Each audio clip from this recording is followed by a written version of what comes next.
또 앉으셔서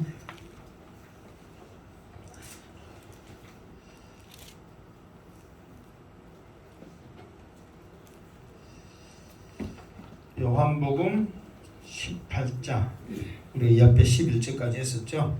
자, 12절 읽고 또 계속 또 하겠습니다. 자, 요한복음 18장 12절 시작. 이에 군대와 천부장과 유대인의 아랫사람들이 예수를 잡아 결박하여. 아멘. 이에 군대와 천부장과, 그래서 이 앞에 군대라고 했을 때 지금 이 앞에 나왔죠. 3절에 유다가 군대와 제사장들과, 여기서 이제 천부장은 안 나왔는데, 이제 이 군대를 이끌고 온 사람이 누구예요? 천부장이란 말이에요. 지휘관이 있을 거 아니에요. 그러니까 천부장은 몇 명의 부하까지 다스릴 수 있어요? 1000명이란 말이에요. 그러면은 이게 예를 들어서 100명 밑으로면 누가 와야 돼? 백부장. 100명 이상이면 천부장이 와야 된단 말이에요. 백부장은 100명까지니까 무슨 말 알겠죠? 그런데 여기서 천부장이 왔다는 것은 무조건 몇 명 이상은 돼? 100명 이상이지. 천부장은 1000명까지인데 100명 이상이란 말이에요. 그러니까 이 앞에 말했죠. 여기서 군대는 헬라어로 그 스페인어라 써져가지고 그 몇 명까지 인원을 말했다 그랬어요. 이게 군단의 10분의 1이라고 그랬죠. 군단이 6,000명이니까 10분의 1이면 몇 명이요? 600명이란 말이에요. 그러니까 숫자가 어디에 나와 있어요? 우리나라 성경에는 숫자가 안 나와 있잖아요. 그러나 헬라어에는 스페이라라는 숫자의 개념이 그대로 써져 있기 때문에 몇 명이라고 암시되어 있단 말이에요. 그래서 600명, 그러니까 600명 정도 오면 지휘관이 누가 와야 돼요? 천부장이 와야 된단 말이에요. 그래서 군대와 천부장과 유대인의 아랫사람들, 이거는 유대병정 했을 때, 그러니까 원칙적으로는 유대인에는 군사가 있다고 그랬어요? 없다고 그랬어요? 원래는 군사가 없어요. 왜 없냐면은, 그러니까 군사를 허락하면은 식민지에서, 그러니까 일본 사람들도 마찬가지냐. 우리나라에 군사를 허락하면 반역을 일으키기 때문에 큰 군대를 두지 않고 자기들이 주관을 한단 말이에요. 그러나 유대병정 우리가 찬양을 했잖아요. 그거는 뭐냐면 그 궁전을 지키는 수비병들을 허락했단 말이에요. 그러니까 거기에 있는 사람들이 예수를 잡아 결박했다 그 말이에요. 여기서 결박하다 이 말은 뭐냐면, 그 우리가 죄 짓는 사람들을 호송차에 싣고 가잖아요. 그러니까 가벼운 죄 짓는 사람 뭐만 채워요? 수건만 채워. 그런데 좀 재질이 무거운 사람 어떻게 해요? 밧줄로 꽁꽁 묶잖아요. 그 밧줄로 꽁꽁 묶는 것을 결박이라 이 말이에요. 그런데 예수님은 지금 죄를 지었어요, 안 지었어요? 안 지었단 말이에요. 안 지었음에도 불구하고 이 사람들은 예수님을 이미 중죄인을 취급하고 예수님을 결박하고 하고 있다 이 말이에요.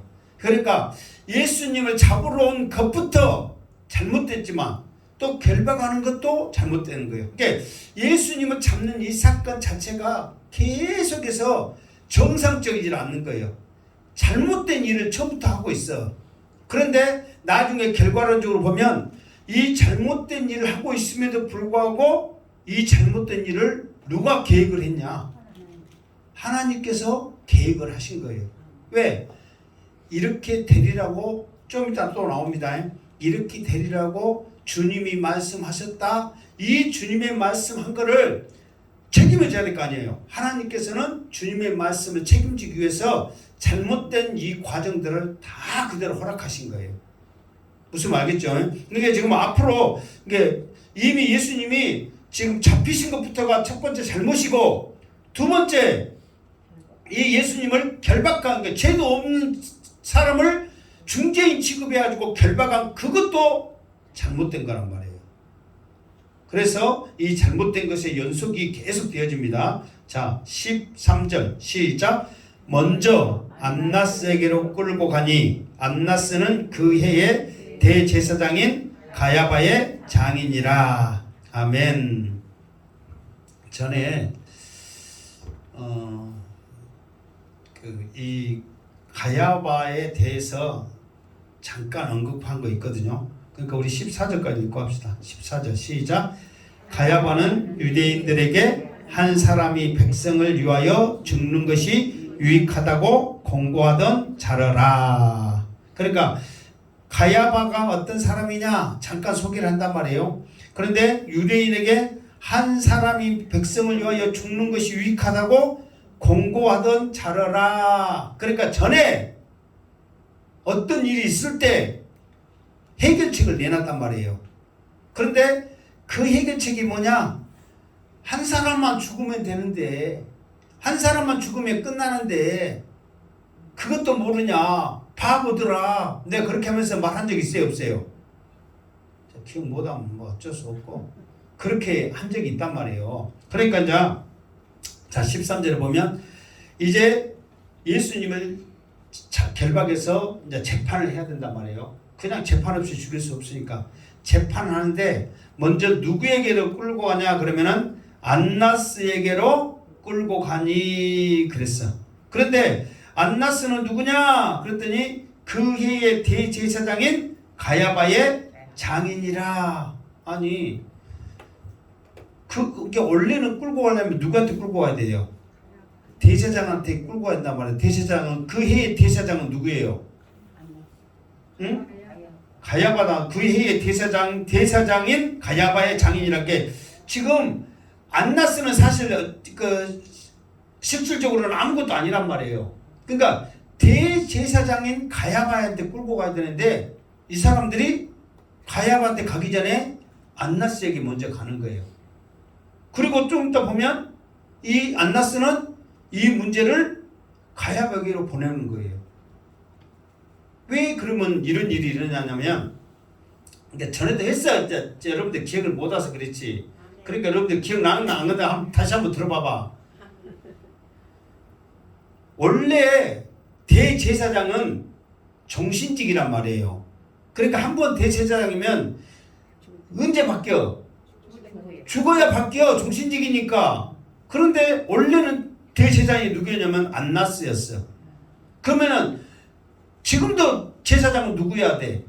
안나스여야 돼. 근데 그 해에 이 말은 1년, 2년, 3년 그렇게 한 게 아니라 지금은 예수님이 십자가에 못 박힌 중요한 때니까 그때 당시에 대통령은 누구였다. 그런 식이하고 똑같은 거예요. 1년, 2년, 1년직이 아닌 거예요. 무슨 말 알겠죠? 그러니까 그 해에 예수님을 잡아갈 때 그 해의 대제사장은 가야바란 말이에요. 그게 왜 그러니까 그러면은 안나스에서 대제사장이 가야바로 바뀌었냐면은 이게 원칙대로라면 종신지기 때문에 계속해서 안나스가 대제사장이어야 되는데 이스라엘의 이 대제사장은 누구에 의해서 좌우됐냐면은 로마에 의해서 좌우된 거예요.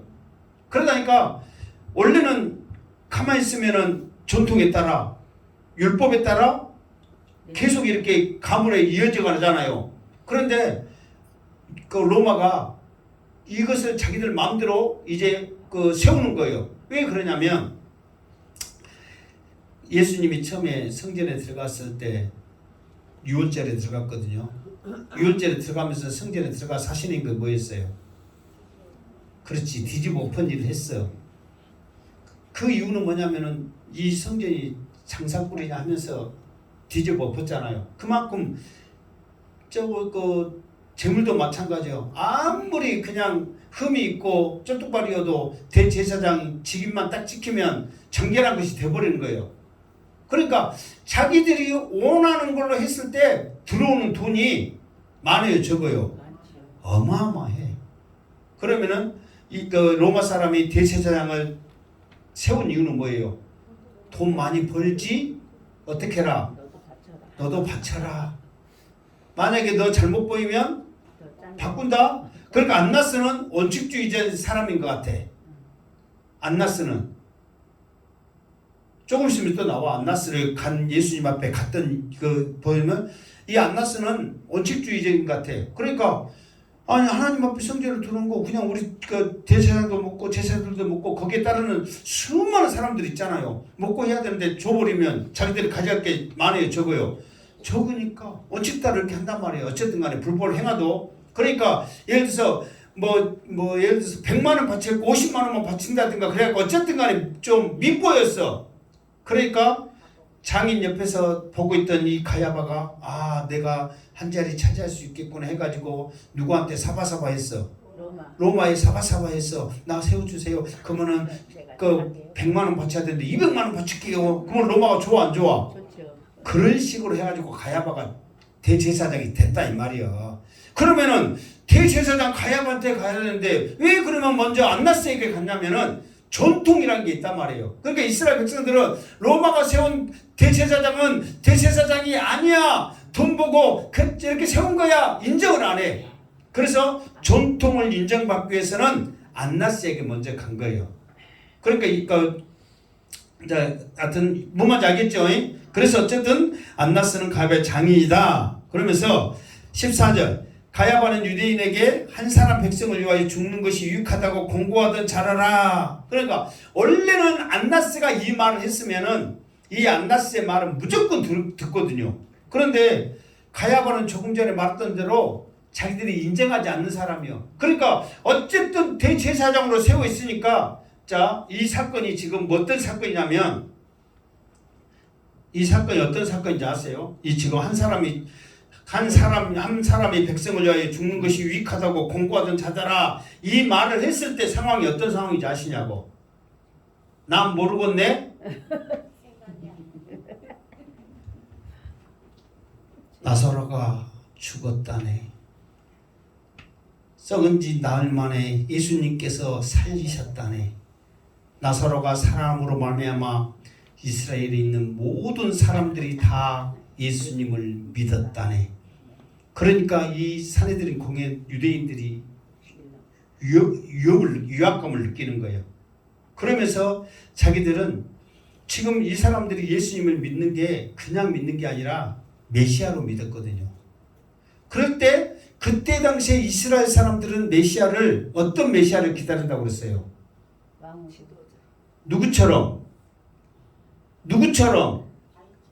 다윗처럼 또 마카비처럼 혁명가 자기들을 구원해줄 그 메시아로 믿은 거야. 그러니까 그때 당시 분위기가 죽은 나사로를 살려냈는데 그것도 썩은 사람을 살려냈는데 산 우리들을 안 지켜주겠느냐 그 의미로 예수님을 따라버리는 거야. 그런데 이 분위기가 전에 같으면 잠깐 일어나고 마는데 호산나 하면서 이건 엄청나게 그냥 이스라엘 전역이 떠들썩하게 믿는 거예요. 그러니까 이 사람들이 두 가지를 걱정해요. 사내들이 공회가 모였단 말이에요. 이제 대제사장 가야바를 통해서 그러면서 회의를 하는데 두 가지를 염려합니다. 첫 번째, 이 사람들이 다 예수 믿으면 우리는 못 먹고 살고 걱정이 이제. 두 가지는 또 두 번째는 뭐냐면 이 사람들이 예수를 메시아로 알고 있는데 이 메시아가는 혁명가란 말이에요. 그럼 뭐 로마 입장에서는 놀래 안 놀래? 놀랬죠. 반역이 일어난단 말이에요. 그러면은 로마는 내가 항상 말했잖아. 로마는 큰 나라가 아니란 말이에요. 이탈리아 반도의 가운데에 조그만 도시 국가가 어떻게 하다 보니까 그 큰 이탈리아를 정복한 거예요. 이 큰 이탈리아를 정복하다 보니까 옆에 나라 정복하다 보니까 온 유럽 모든 길을 로마로 통하듯이 세계를 정복하게 돼버린 거야. 그러니까 예를 들어서 큰 나라 같으면 병사들 많고 힘이 있으니까 세계를 다스려도 탁탁 파견해서 정리가 되는데 조그만 도시 국가가 세계를 다스리다 보니까 다스릴 수가 없는 거예요.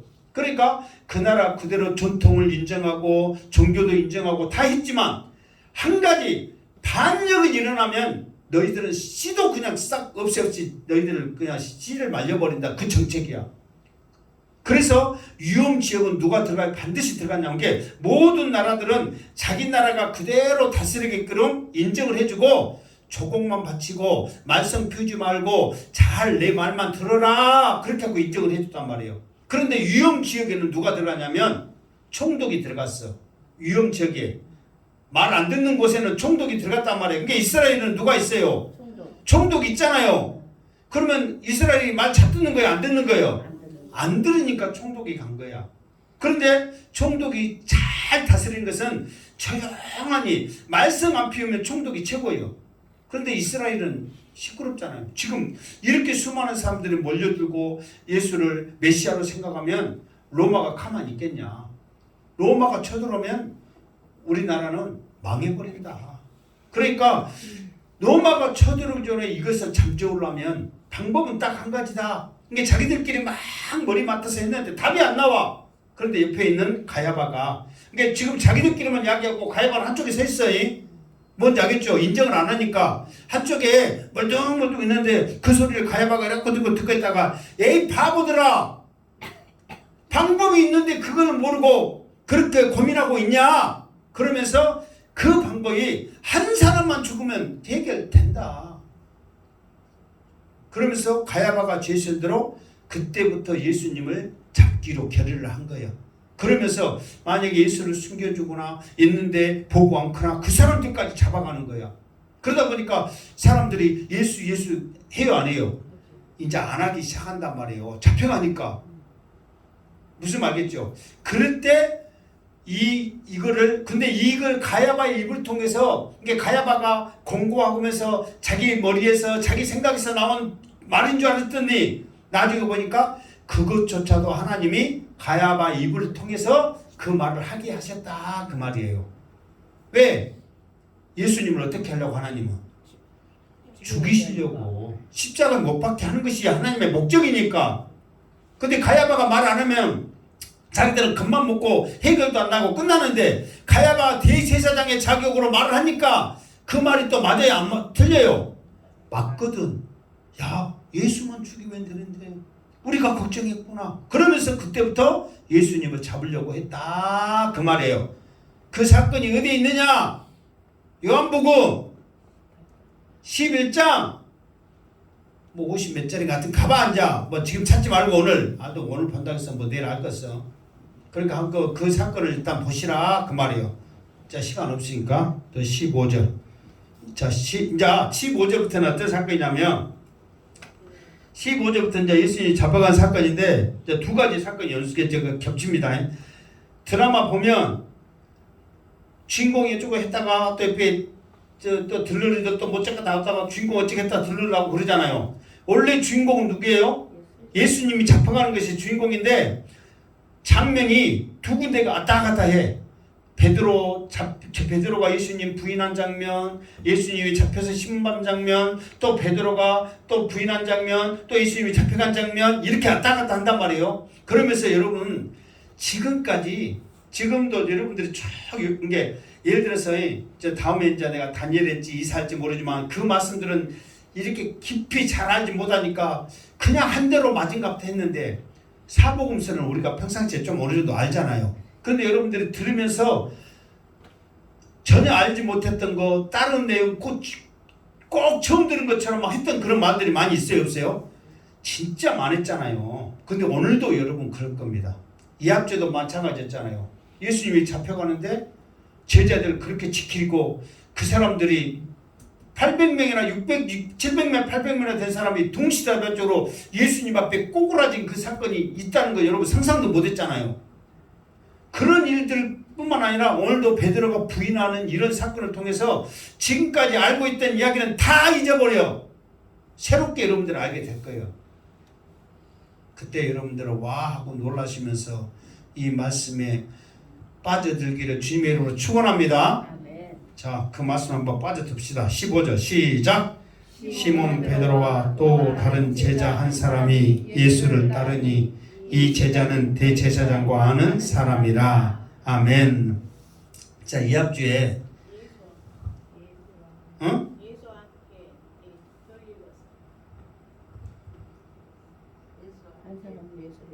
예수를 따르는 이는 제자, 저 끝에가 있어 또. 자, 예수와 시작. 예수와 함께 대제사장의 집들에 들어가고. 그래, 또 우리 이거 빼먹었구만. 때로는 저렇게 놔둬도 돼. 뭐 아는 것은 해야지 어쩔 거요. 자, 여기서 여러분들이 이게 이 앞주의 분위기는 지금 이 사람들이 이 앞에 말했잖아요. 군사들은 600명, 유대인들 사람들까지 대제사장들 이렇게 무리들까지 싸게 해서 한 700명 잡았단 말이에요. 이 사람들이 이렇게 많이 예수님을 잡으러 올 때는 예수님만 잡으러 오지 않고 어떻게 한다겠어요?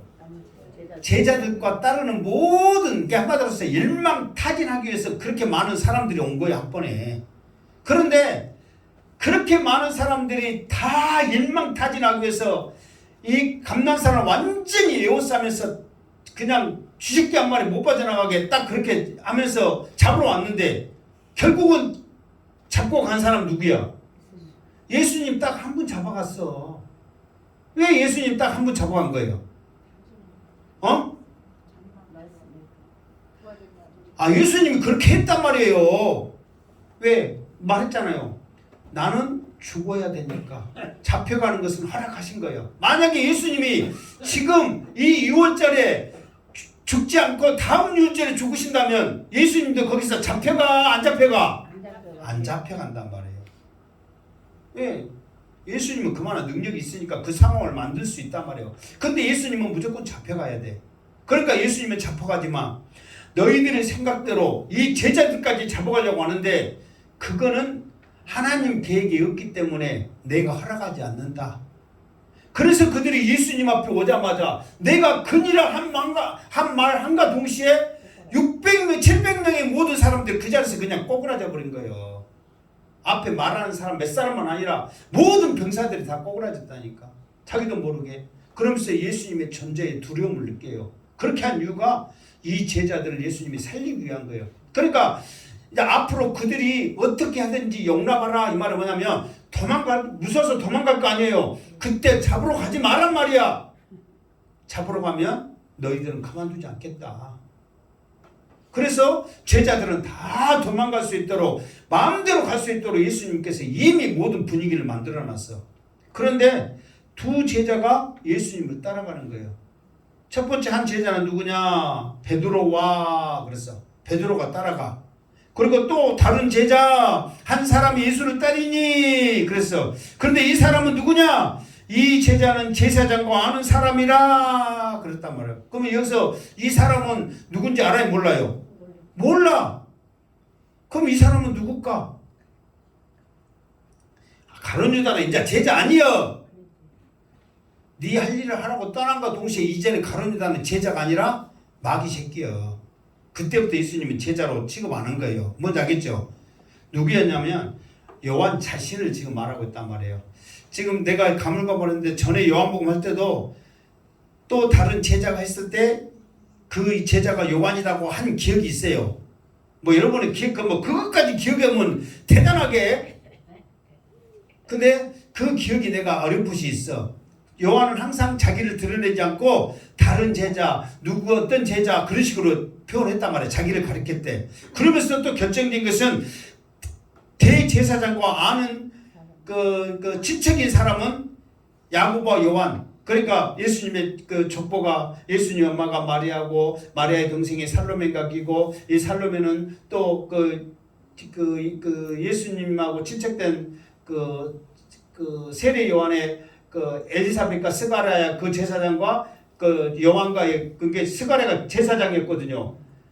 뭔지 알겠죠? 세례 요한의 부모가 제사장이었단 말이에요. 그러면서 그 스가랴의 부모하고 요한의 부모하고 안단 말이에요. 그러니까 대제사장과 요한의 부모가 아는 사이란 말이야. 그러니까 이런 관계로 봤을 때도 요한이란 말이에요. 그러니까 이제 왜 그러냐면 지금 여기는 이게 가야바라면은 모른단 말이에요. 그런데 안나스는 대제사장의 혈통으로 안단 말이에요. 그러니까 나중에 보면은 이 요한이 가야바로 갔을 때는 이제 깨먹고 도망가요. 근데 안나스는 자기 아는 친척이니까 자연스럽게 평상시처럼 들어가는 거예요. 무슨 말인지 알겠죠? 그러니까 이제 다른 사복음서에 보면 이런 것은 안 나와. 왜? 요한은 이제 나중에 이걸 썼거든요. 그런데 요한은 이게 다른 사복음서는 이 안나스에 대해서는 안 나오고 가야바의 재판에 대해서 나오거든요. 재판을 쭉 봤잖아요. 제사장에게 가야바요. 이 안나스에게 재판을 안 봤는데 이 안나스의 재판은 요한복음만 썼거든요. 그 이유는 뭐냐면 자기가 직접 들어갔기 때문에, 아는 사람이기 때문에 들어가서 이 재판을, 근데 여기서는 잠깐이지만 여기에 대해서 언급을 한다 이 말이에요. 그래서 제사장과 아는 사람이라 예수와 함께 대제사장 집들에 들어가고, 그러니까 이제 그 사람은 아니까 자연스럽게 들어간 거예요. 그런데 베드로는 모른단 말이에요. 그러니까 이제 베드로는 어떻게 했냐? 16절 시작. 베드로는 문 밖에 서 있는지라. 자, 시작. 대제사장을 아는 그 다른 제자가 나가서 문 지키는 여자에게 말하여 베드로를 데리고 들어오니. 그렇죠? 그러니까 베드로는 모르니까 대제사장 집에 못 들어가는 거예요. 왜 못 들어갈까요? 지금은 시국이 예수 잡아서 지금 막 그런 분위기잖아요. 그러니까 아무나 들락달락 할 때가 할 수가 없단 말이에요. 평상시도 들락달락 못 하는데 지금은 예수 잡고 막 군사들이 왔다 가고 막 그런 상호만 경비 속에서 아무나 들어갈 수 없단 말이에요. 모르는 사람이. 그런데 요한은 자기 친척이니까 그냥 이제 그 문 지키는 요정도 아 친척이 왔구나 하고 알아. 근데 베드로는 모르니까 뻘쭉뻘쭉 있단 말이에요. 그러니까 베드로 가면서 여정한테 나 아는 친척이야, 나 아는 사람이야. 그래서 같이 데리고 들어갔다 그 말이에요. 여기까지 이해되시죠? 자, 여기서부터 여러분들이 이제 몰랐던 내용들을 하게 될 겁니다. 17절 시작. 문 지키는 여정이 베드로에게 말하되 너도 이 사람의 제자 중 하나가 아니냐 하니 그가 말하되 나는 아니라 하고. 자, 여기서 이제 뭐냐면, 이제 우리가 베드로를 부인했을 때 누구 말에 의해서 3번 부인했다고 나와요? 응? 여자가 물으니까 3번 부인했다고 나오잖아요. 그렇게 알고 있잖아요, 지금. 몰라요? 여자가 물으니까 3번 부인했다고 나오잖아요. 그러니까 첫 번째는 맞아. 근데 봐보세요. 여기서도 물어볼 때도 틀려요. 틀린 이유가 뭐냐면, 문 지키는 여종이 베드로에게 말하되 너도 이 사람의 제자 중 하나가 아니냐 하니 그가 말하되 나는 아니라 그랬단 말이에요. 그러니까 이 여자는 베드로가 예수님과 함께 있었어요. 이 사람도 예수님의 제자예요. 그런 의도로 물어본 게 아니야. 이 여자는 어떤 의도로 물어봤겠어요? 지금 이 여자는 문 지키는 여종이란 말이에요. 그러니까 지금 들어오고 나가고 하는 사람 중에 예수님의 일당, 지그들이 말할 때는 일당들이 들어오면 돼요, 안 돼요? 안 되죠. 그러니까 확인을 하는 거야. 또 만약에 확인을 안 했을 경우 들어왔을 때 자기 책임이 있으니까. 그러니까 이제 혹시 저 예수하고 wan 사람 아니죠? 내 말이 뭔가 알겠죠?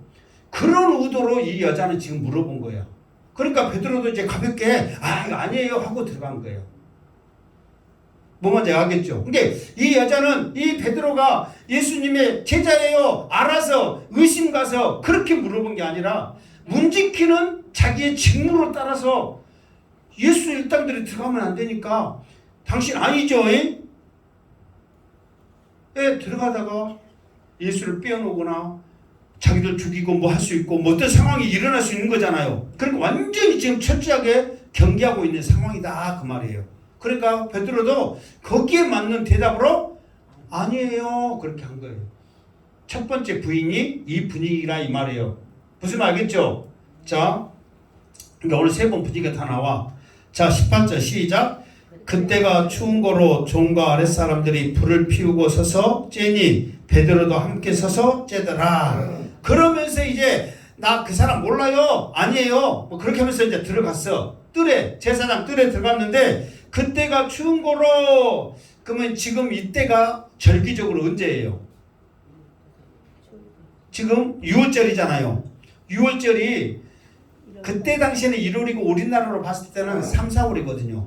그런데 이스라엘인 그 예루살렘이 그 800m 고지에 그 자체가 높단 말이에요. 800m 고지에 그 세운 도시이기 때문에 밤에는 춥단 말이에요. 그러니까 우리나라도 3, 4월 되고 밤에 추워요 안 추워요? 춥죠. 그러니까 여기서 추운 걸 아는 사람들이 불을 피우고 여기서는 우리나라는 불이라 이렇게 나와 있지만 헬라어로 보면은 숯불이에요, 숯불. 지금 숯불로 불을 떼고 있는 그러니까 이 숯불이라는 단어가 성경에 2번 나오거든요. 여기에서 1번 나오고 나중에 이제 예수님이 부활하셔가지고 갈릴리 가가지고 제자들이 고기 구워주는 그 장면이 나오죠. 그 일단 좀 이따 나올 거예요. 요한복음에 있으니까. 내가 전에 한번 말했죠. 그러면 기억해야 돼. 그때 그 불이 숯불이에요, 숯불. 불 막 타고 있는데 고기 집어넣으면 다 타불게. 이게 숯불로 맛있게 구워서 준단 말이에요. 그때 불이 숯불이란 말이에요. 2군데 숯불이라는 개념이 나와. 여기서는 숯불을 피고 있어. 그러니까 베드로가 처음에 들어갔는데 이제 이 요한은 자기 이제 아니니까 안나스 데 가고 자기는 여기 있는데 뿌ጭ뿌ጭ한 거야. 그러니까 사람들 붙이고 있으니까 한 발자국 한 발자국 옆에 가다가 그냥 슬그머니 같이 붙이고 있는 거예요. 근데 이 장면이 그냥 나온 게 아니야. 2번째 부인, 3번째 부인하기 위해서 이 장면이 연출되는 거예요. 자, 19절 시작. 대제사장이 예수에게 그의 제자들과 그의 교훈에 대하여 물으니 또 있죠? 없는가? 없어요. 자, 이제 또 사건이 갑자기 누구한테 전개된 거예요? 이제 예수님한테 갔잖아요. 지금까지 베드로 이제 이야기 있잖아요. 베드로가 지금 안나스 그 제사장의 뜰에 들어가기까지의 지금 그 장면을 쭉 하고 있다만 갑자기 이 장면을 누구의 장면으로 바뀌어? 예수님이 지금 안나스에 결박된 채로 안나스에 서 있는 장면이 지금 연출되고 있어요. 그 장면을 생각해보니까. 그러면서 이 안나스가 예수님에게 2가지는 물어, 2가지를. 첫 번째는 뭐에 대해서 물어요? 지금 쭉 있잖아요. 2가지에 대해서 물어. 첫 번째는 무엇에? 그래, 제자들에 대해서. 2번째는? 그래, 교훈에 대해서 묻단 말이에요. 그러니까 2가지를 물으니까 그의 제자들과 그의 교훈에 대하여 물으니 그랬단 말이에요. 그러니까 2가지를 물어. 이렇게 2가지를 물은 이유는 뭐냐면은 왜 너는 제자들이 듣고 다니면서 여기저기 듣고 하면서 들쑤시면서 무슨 목적으로 제자들 이렇게 데리고 다니냐? 응? 그 제자들 어디 있어? 그러면서 그 제자들을 데리고 다닌 그것에 대한 목적, 그리고 제자들이 또 다른 일을 꾸밀까봐 그 제자들 또 어디 있는 대라는, 그러니까 우리가 여기서 나와 있지 않았지만은 추측이 돼요, 안 돼요? 된단 말이에요. 그 제자들에서 묻고 또 한 가지는 그의 교훈에 대하여 물은 거예요. 여러분 생각해 보세요. 이제 2번째, 3번째 무슨 예수님이 잡은 것에 대한 잘못된 거, 2번째로는 죄도 없는데 예수님이 어떻게 되는 거, 결박당한 거, 그냥 끌고 가면 되는데 결박했다는 것은 중죄인이라고 이미 자기들은 딱 결론을 짓고 지금 그렇게 하잖아요. 그런 거, 그것이 무슨, 3번째는 뭐냐면은 자기들이 죄인이라고 끌고 왔으면 너는 죄인 이것저것 너 죄 지었지 하면서, 그 성경에서는 죄가, 이스라엘에서는 죄가 되려면 반드시 뭐가 있어야 되냐면은 고발자가 있어야 한단 말이에요. 누가 잘못했어요. 그러면은 그 사람이 무조건 고발해서 된 게 아니라 반드시 무엇이 있어야 돼?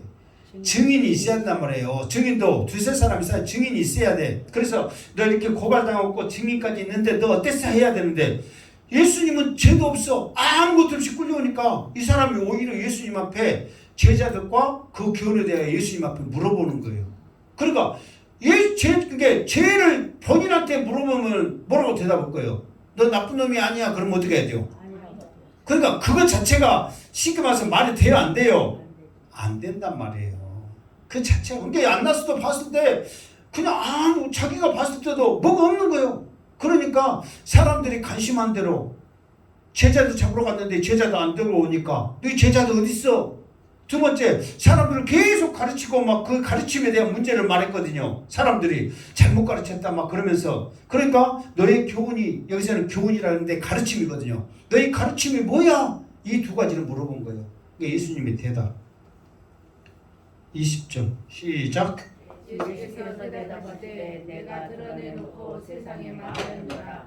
모든 유대인들이 모이는 회당과 성전에서 항상 가르쳤고 또 아니하였거든. 그러니까 이제 그것은 이제 교훈에 대해서 물으니까 예수님이 이제 말하는 거예요. 내가 가르쳤을 때 드러내놓고 세상에 말하였다.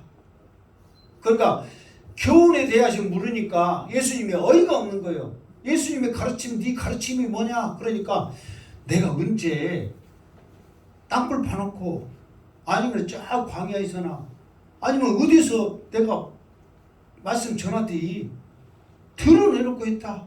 그러면서 모든 유대인들이 모이는 회당과 성전에서 항상 가르쳤다. 물론 갈릴리 같은 데서는 그런 데가 없기 때문에 수가 하다 많이 모이니까 광야에서 빈들에서 그랬지만은 이스라엘과 예루살렘에 와서는 사람들이 많이 모이는 회당과 성전에서 이 노골적으로 항상 가르쳤다. 그리고 더 나가서는 은밀하게 아무것도 말하지 아니했다. 모든 걸 다 드러냈고 내가 말했다. 그런데 이제 그렇게 하면서 21절까지 시작. 어찌하여 내게 묻느냐? 내가 무슨 말을 하였는지 들은 자들에게 물어보라. 그들이 내가 하던 말을 아느니라. 그러니까 여기 있는 사람들한테 물어봐라 그 말이에요. 왜? 여기 있는 사람들이 어떻게 합니까? 들었으니까. 아니 나한테 물어보지 말고 나 잡아갖고 온 저것들한테 물어봐라. 내가 다 가르쳤고 드러내서 가르쳤고 회당과 성전에서 항상 가르쳤다. 근데 그걸 나한테 물어봐야 지금 이렇게 오히려 안나스를 책망을 하는 거예요. 그러니까 말도 안 되는 소리 하지 말고. 그러니까 안나스가 할 말이 있어요 없어요? 없어요. 그러니까 이거 이 짝이 지금 윤석열이 그 짝이요. 자기가 저질러놓고 막 엉뚱한 놈 잡아갖고 막 그렇고 막 이렇게 댕기면서 그 댕기잖아요.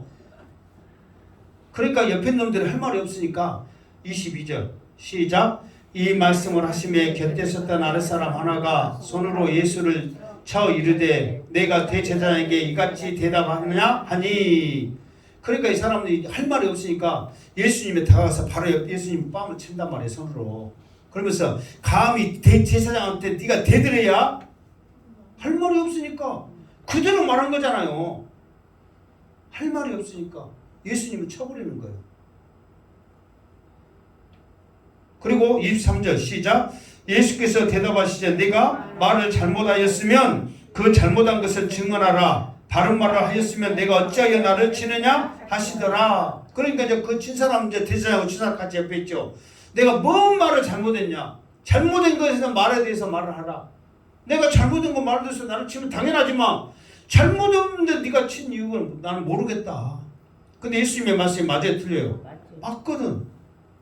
은밀하게 가르치지 않고 다 드러놓고 했는데 자기 대제사장한테 불순하게 태도로 자기들은 이제 그게 지니까 그냥 빵을 쳐버리는 거예요. 그러니까 예수님도 네가 나를 친 이유를 모르겠다. 자, 이 상황이 지금 예수님의 상황이요. 자, 그러면서 이 안나스가 더 이상 예수님 앞에 할 말이 없으니까 24절 시작. 안나스가 예수를 결박한 그대로 대제사장 가야바에게로 보내니라. 여기까지가 이제 안나스 대제사장의 지금 재판받는 과정인데, 근데 이 안나스에게 재판받는 과정에는 뭐가 있어요 없어요? 아무것도 뭐가 없어. 뭐 이유, 결론, 자본 이유, 어쨌다 저쨌다 아무것도 없는 거예요. 그러니까 이 안나스도 자기가 어떻게 할 수 없겠구나 해가지고 나는 고난도 없으니까 지금 대제사장에 앉아있는 가야바한테 듣고 가라. 책임을 가야바한테 지금 떠넘기고 있는 거예요. 들어보니까 아무것도 할 수 없거든. 그런데 군중들은 화나갖고 지금 죽여라고 이렇게 꼭꼭 결박에 묶어갖고 왔는데 아무것도 못하니까. 그러니까 안나스가 슬그머니 나는 대제사장도 아니야. 아무 권한도 없어. 내가 괜히 뭐 잘못해갖고 노마드한테 뭐 어떡할래. 이렇게 가야바한테 듣고 가야 지금 그런 상황이 돼버린 거예요. 여기까지가 이제 예수님이 가야바한테 재판받는 과정이고, 이제 오늘은 베드로까지 좀 하고 이제 마칠게요. 금방 마칩니다. 자, 여기서 다시 또 장면이, 화면 장면이 누구한테 가는 거예요? 베드로한테 가는 거예요. 25절 시작. 시몬 베드로가 서서 불을 쬐더니 사람들이 묻되 너도 그 제자 중 하나가 아니냐? 베드로가 부인하여 이르되 나는 아니라 하니. 그러니까 이제 두 번째 부인 사건. 그러니까 이제 마태 보면 마태 누가 요한이니까 그 마태 마가 누가까지는 여자가 묻는 여종이 묻는 걸로 나오지만 요한은 완전히 틀립니다. 두 번째 물을 때 뭐냐면 이제 한번 거기서 야 여기 내가 여기 여종이 물었을 때 지금 계속 지금 경비가 경비가 지금 삼엄하구나 하면서 여기 있으면 아무리 요한이 오라고 그러는데 요한은 가버리고 같이 있으면 친척이 어떻게 해보겠는데 요한은 지금 가버리고 안 났을 때 가버리고 자기 혼자 있는 거예요. 어쩌머니 이러다가 잡힐 걸 하고 그러니까 나가면 되는데 또 베드로도 또 의리 지킨다고 또 베드로 하면 의리 아니에요. 의리 지킨다고 옆에서 붙잡고 쭈뼛쭈뼛 했는데 사람들이 또 물어본 거예요. 봐보세요. 사람들이 묻되 너도 제자 중 하나가 아니냐 그런 거예요. 왜 물어보냐면 지금 이때 당시에 사람들은 누가 있겠어? 대부분 지금 있는 사람들 누구겠어요? 그렇지. 경비하는 사람들이 있어. 다 총알 날씨 두고 있거나 모자 쓰거나 그러고 있는데 이 엉뚱한 차림하고 있는 베드로가 붙이고 있거든. 혹시 너 그게 여기서도 어떻게 물어요? 혹시 당신 저 예수 안 사람 아니요? 그렇게 물어본 거예요. 분위기가 뭔지 알겠죠? 그러니까 너 예수랑 같이 있었지? 그렇게 해서 알아서 찍는 게 아니라 다 이렇게 총 들고 칼 들고 창 들고 있고 이렇게 갑옷 입고 뭐 좀 경비한다고 다 알고 있는데 모르는 놈이 하나 붙잡고 있어.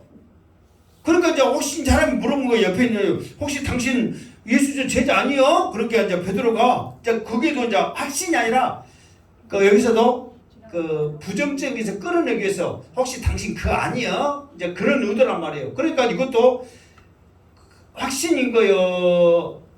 긴가민가요?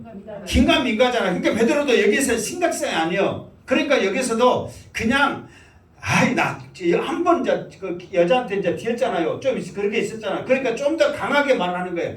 나 저 사람 절대 몰라. 내가 하늘에 두게 맹세할게 몰라. 그런 거예요. 무슨 말겠죠?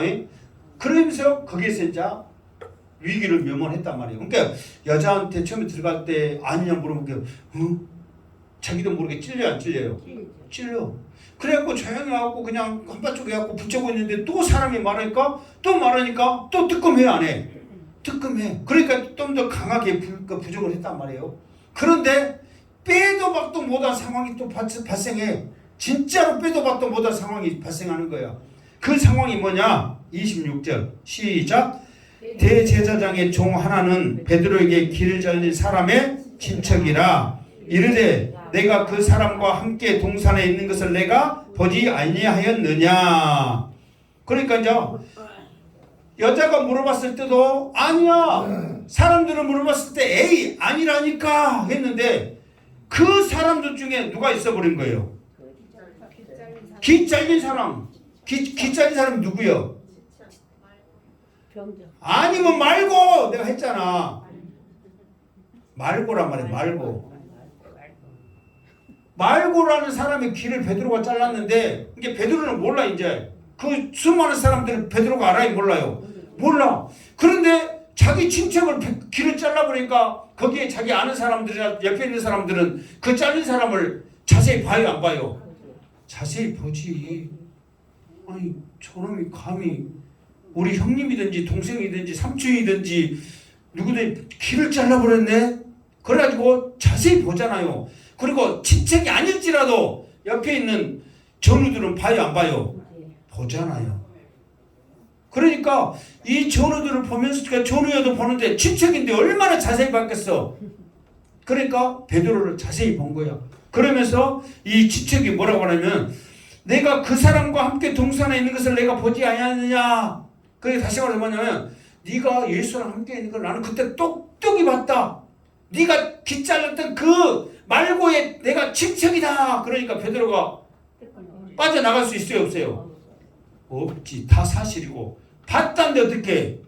그 전에는 혹시 아니에요 했는데 내가 그때 너 같이 있었고 이 예수 잡아간다니까 내 친척 말고 형님 기 자른 거 내가 봤다 그런 거야. 그러니까 베드로는 이제 어떻게 이제 꼼짝없이 잡혀가는 거야. 그러니까 베드로가 마태복음에 있는 대로 저주하면서 그때 여기서는 자 27절 한번 읽어 시작. 이에 베드로가 또 부인하니 그냥 그렇게 나오잖아요. 근데 마태복음 보면은 저주를 퍼붓는 거야. 뭐 어떤 저주를 했는지 모르지만 그 사람들이 아니라고 할 정도로 내가 뭐 저놈이랄지 뭐 저 윤석열처럼 이 XX랄지 뭐 있잖아요. 막 저주를 보면서 나 절대 아니야, 몰라야, 너 잘못 본 거 밤에 햇불 잠깐 보다가 나하고 비슷한 사람 네가 봤어야, 그러면서 강하게 부인. 그 사람들이 믿을 정도로 예수님을 완전히 부인한 거예요. 그래야 빠져나가지. 아니 내 진짜 기자인데 봤다는데 어떡해. 봤다는데. 그러니까 여러분, 여종이 했을 때 너 그때 같이 있었지, 너 같이 있었지, 3번 부인하니까 저주했어요. 그 상황과 여종이 잠깐 물었을 때 아니었어요. 사람이 물어봤을 때 아니었어요. 말고 친척인데 내가 봤는데 했을 때 그 상황에 있을 때 알죠. 그러니까 우리가 알고 있었던 그 상황하고 요한복음을 하니까 너무도 달라요, 틀려요? 달라요, 같아요? 너무도 다르잖아요. 왜 베드로가 그렇게 저주했을까를 이 요한복음을 하니까 더 자세히 알 수 있는 거예요. 그러면서 이제 베드로는 그냥 자기 살라고 저주를 했는데, 그와 동시에 어떻게 무슨 일이 일어나? 곧 닭이 울더라 그랬거든요. 근데 웃긴 건 뭔지 아세요? 원래는 유대인들은 닭을 안 길러요. 왜 그러냐면 닭이 어떤 짐승이요? 부정한 짐승이거든요. 그러니까 굽은 있어도, 날개는 있어도 날지를 못하면 부정하거든요. 근데 닭이 날지를 못하니까 부정하니까, 그러니까 물론 돼지나 닭이나 그것들 먹어. 그래도 길러도 한쪽에서 길러가지고 은밀하게 가서 먹는단 말이에요. 그러나 지금 여기는 지금 어디요? 대제사장 집이란 말이에요. 그럼에도 불구하고 이들이 길렀던 것은 거기에 대한 관심이 없이 우선 닭 잡아 먹으려고 그런 것 같아. 원래는 안 기르거든요. 그런데 이런 것들이 이루어지기 위한 게, 예수님은 여기에는 닭이 있었던 그런 것조차도 다 알고 계신 거예요. 그러면서 닭이 울더라 그러면서 이 상황과 함께 지금 베드로의 그 상황, 예수님의 상황, 베드로의 상황, 예수님의 상황, 이렇게 다 지금 따로따로잖아요. 이때 예수님과 베드로하고 클로우지업 되는 사건이 쭉 생기는 거예요. 자, 28절 시작. 그들이 예수를 가야바에게로 간정으로 끌고 가니 새벽이라 그들이 더럽힘을 받지 않냐고 유월절 잔치를 먹고자 하여 간정에 들어가지 아니하더라. 여기는 아니구나. 그러니까 여기에서 봐보세요. 여기서는 지금 안 나오지만 그들이 예수를 가야바에게서 간정으로 끌고 가니 새벽이다 했잖아요. 끌고 갈 때 다른 복음서에서는 예수님과 베드로의 눈이 마주치는 거예요. 그때 예수님과 그때 그 뜰로 끌고 가니까, 그 뜰로에서 나가니까, 들어왔던 데로 그대로 나가니까, 그러면서 닭이 우음과 동시에 예수님 했던 그 말이 생각나는 거예요. 근데 여기서는 사실 이제 베드로가 예수님을 부인했고 저주를 했지만 예수님도 알아.